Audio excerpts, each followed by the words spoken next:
Hello everybody, welcome back to another One Piece chapter review, and today we will be talking about chapter 1097. But before we get on to that, I do quickly want to say that if you do enjoy this video, please make sure to subscribe, smash that like button, and leave a comment down below, because I am aiming for 500 subs by the end of the year, and any help in that goal would be much appreciated.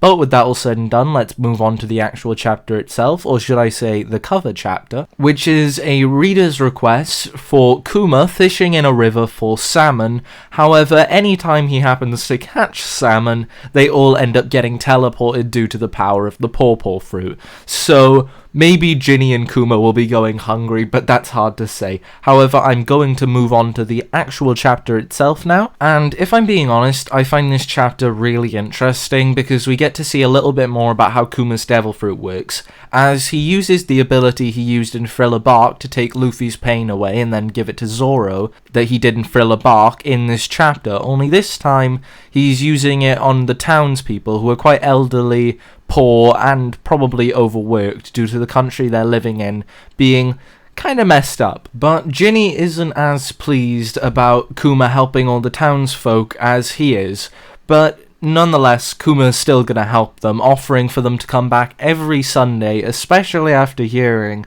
about the current king, who is basically just a suck-up to the Celestial Dragons, so of course Kuma is happy to help. However, Ginny does have a reason as to why she doesn't want Kuma helping, and it's because if Kuma helps, someone has to take the pain, and it's gonna be him. So basically, Kuma has to take the same torment that Zoro had to go through once on Thriller Bark every single Sunday. So no wonder Ginny is a bit against the idea of him having to do this, but he has to, and if I'm being honest, I don't know why.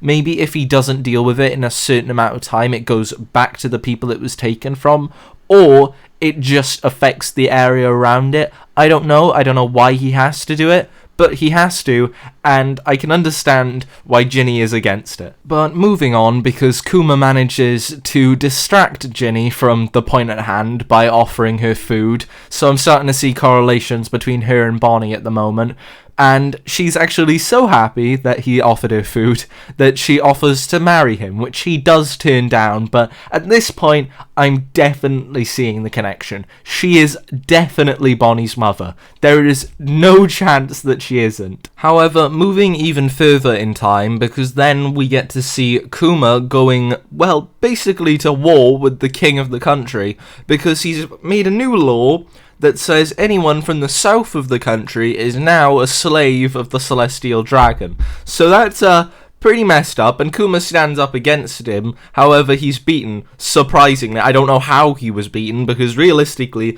no matter how many soldiers they sent at him, Kuma should have been able to manhandle them. But I assume maybe they threatened him. Like, they did have one of the people hostage, but I assume that wouldn't be a problem.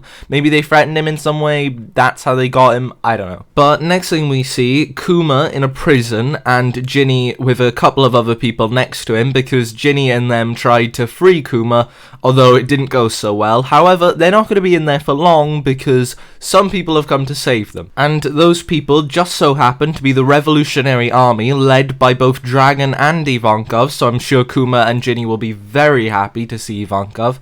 But either way, they get out, and Kuma and Ginny join up with the Revolutionary Army. But then we get another very hefty time skip, because 8 years later, Ginny is still a member of the Revolutionary Army, and Kuma has gone back home to take care of people at the church. Although, things don't go quite so well, because Ginny is captured in a surprise attack by who we don't know, but if I were to guess, it would be Akainu. I don't know though, it could be anyone.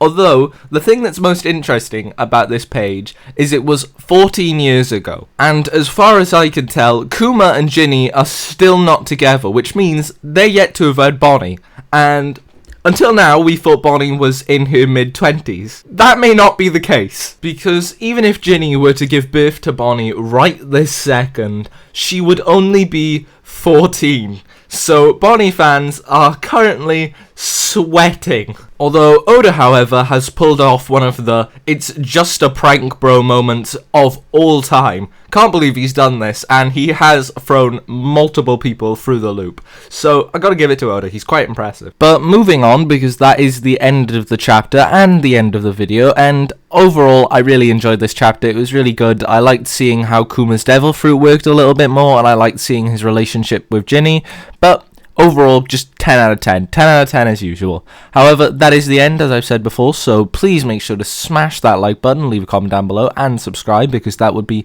very much appreciated, because we are trying to hit 500 subs by the end of the year, and any help with that goal would be much appreciated. But that is the end, so goodbye to you lovely, lovely people.